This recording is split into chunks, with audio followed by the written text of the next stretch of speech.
Hello મિત્રો, જ્યારે પૃથ્વીનું પ્રજનન શરૂ થઈ જાય, નદી, ઝરણા, વૃક્ષ, વનસ્પતિ બધા યુવાન બનીને થનગનાટ કરવા લાગે અને દરિયો તો હૈયાથી, હરખથી અને હેતથી હિલોડા મારવા લાગે. અને આ પર્વતો તો પ્રેમથી પીગળી પીગળીને ઝરણા રૂપે પથરાવા લાગે. અને સરોવરો તો સજીને ધજીને શોભાયમાન થઈ અને આખી સૃષ્ટિની શોભામાં જ્યારે અભિવૃદ્ધિ કરે, આવું જ્યારે દેખાય ત્યારે સમજવું કે શ્રાવણ આવી ગયો છે. મિત્રો, આ વિશાળ અને અદ્ભુત અવનીની એક હવેલીની અંદર જ્યારે હરી ઝૂલતા દેખાય ત્યારે સમજવું કે શ્રાવણ આવી ગયો છે. મિત્રો, ભગવાન શંકર, મહાદેવ, ભોળિયોનાથ અને આપણો માધવ, આપણો કાનો અને આપણા માતાજી, આ બધા જની ભક્તિ અને આરાધના કરવાનો આ પાવન સમય. આ સમયે કોઈની નિંદા કરવી કે કોઈની નબળી વાત કરવી એ કરીએ તો પાતક લાગે જ 100%. અને એટલે જ એવું પાતક આપણને ન લાગે. શા માટે? તો કે આપણે હંસાબેનની મંજૂરીથી એણે સ્વમુખે કહેલી વાત છે એ વાગોડીએ છે. અને વાગોડવાનું કારણ એ નથી કે હંસાબેનને નબળા સાબિત કરવા છે, હંસાબેનની નિંદા કરવી છે, એને વગોવવા છે. હંસાબેનના જીવનની વાતો વાગોડવાનું કારણ એ છે કે એમની ભૂલોમાંથી બોધપાઠ લઈને એવી ભૂલો આપણે આપણા જીવનમાં ન કરીએ અને આપણા જીવનને સરસ મજાનું શોભાયમાન કરીએ. એટલા માટે મિત્રો, આ જિંદગી બહુ ટૂંકી છે. જો આપણે બધી જ ભૂલો આપણા જીવનમાં કરીને એમાંથી બોધપાઠ લેવાનો પ્રયત્ન કરીએ તો આપણી જિંદગી છે એ તો નર્ક જેવી થઈ જાય. પણ અન્ય લોકોના જીવનમાંથી પણ બોધપાઠ લઈને, અન્ય લોકોની ભૂલોમાંથી પણ સમજણ કેળવીને જો જીવન જીવવામાં આવે તો આપણા જીવનની અંદર ઘણી બધી સારપ આપણે સર્જી શકીએ અને આપણા સંસારને આપણે શોભાવી શકીએ. તો મિત્રો, હંસાબેનની વાત ખબર પડે છે અને હંસાબેનના મનમાં ગડમથલ ચાલે છે કે હું બાપુજીને આવી રીતના બાપુજી સાથે અણછાજતું વર્તન કરીને નીકળી ગઈ હતી. ભાઈ પણ ત્યાં હાજર હતો અને કદાચ એને લીધે તો બાપુજીને એટેક નહીં આવ્યો હોય ને.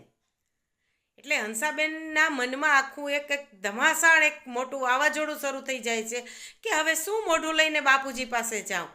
જનેતાએ તો ના પાડી દીધી હતી કે મારી પાસે એ દીકરીને ન મોકલતા કે જે દીકરી મારા પરિવારને સંપથી રહેવા ન દેતી હોય. મારે એ દીકરીનું મોઢું નથી જોવું. એને એનો ભાગ જોતો હોય તો લઈ જાય, પણ મારે એ દીકરીનું મોઢું નથી જોવું. એવું જનેતાએ તો જાહેર કરી દીધું હતું. અને હવે મારા જ વર્તનથી જો બાપુજીને એટેક આવ્યો હોય તો હવે હું કયા મોઢે ત્યાં જાઉં. પણ આખી ઘટનાથી હંસાબેનના સાસુ તો અજાણ જ હતા મિત્રો. અને એટલે એ તરત જ કહે છે કે હંસા, જલ્દી કરો. હવે જો આવી રીતના સમાચાર આવ્યા હોય તો આપણી એટલે કે તમારી સંતાનોની ફરજ બને છે કે આવા કપરા સમયે બાપુજીની પડખે, ભાઈની પડખે તમારે ઊભા રહેવું જોઈએ. કારણ કે બા તો દવાખાનામાં છે જ અને બાપુજીને અચાનક એટેક આવ્યો એટલે તમારે દીકરીઓએ તો ત્યાં પહોંચી જ જવું જોઈએ.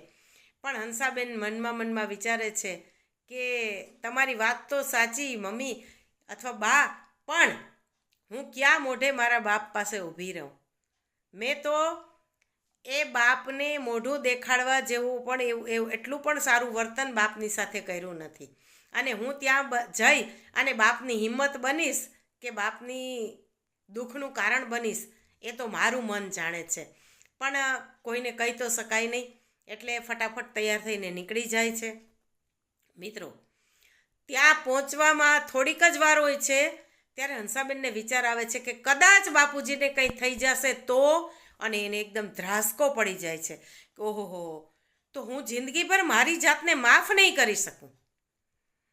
અને ત્યાં પહોંચતા જ ખબર પડી જાય છે, ત્યાંનું આખું વાતાવરણ જોઈને ચોખા પહોંચી જાય છે બધાઈને કે બાપુજી આ દુનિયામાંથી ગામતરું કરી ગયા છે.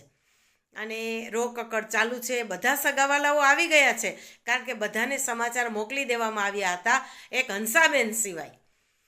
અને ભાઈ છે એ દોડાદોડીમાં છે, કારણ કે બાપુજીનું બોડી સંભાળી અને એ બોડી પછી ગામડે લઈ જવાનું છે.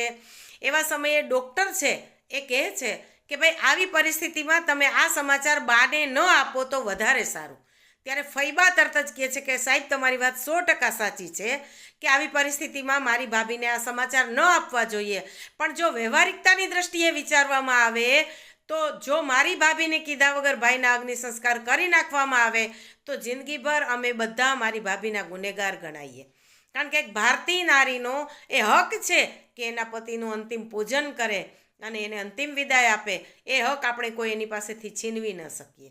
અને સાહેબ કદાચ કંઈ અઘટિત ઘટના ઘટશે તો પણ અમે એ સ્વીકારી લેશું, પણ ભાભીને જાણ કર્યા વગર તો ભાઈના અગ્નિ સંસ્કાર થશે નહીં. અને ભાભીને આ સમાચાર આપવાની જવાબદારી પણ મારી. અને તરત જ ફૈબા છે એ બા પાસે જવા નીકળી જાય છે. બધા સગાવાલા આવી ગયા છે, પણ કોઈ હંસાબેન સાથે વાત કરવા તૈયાર નથી. હવે આગળ શું થાય છે એ આવતીકાલે જોશું મિત્રો.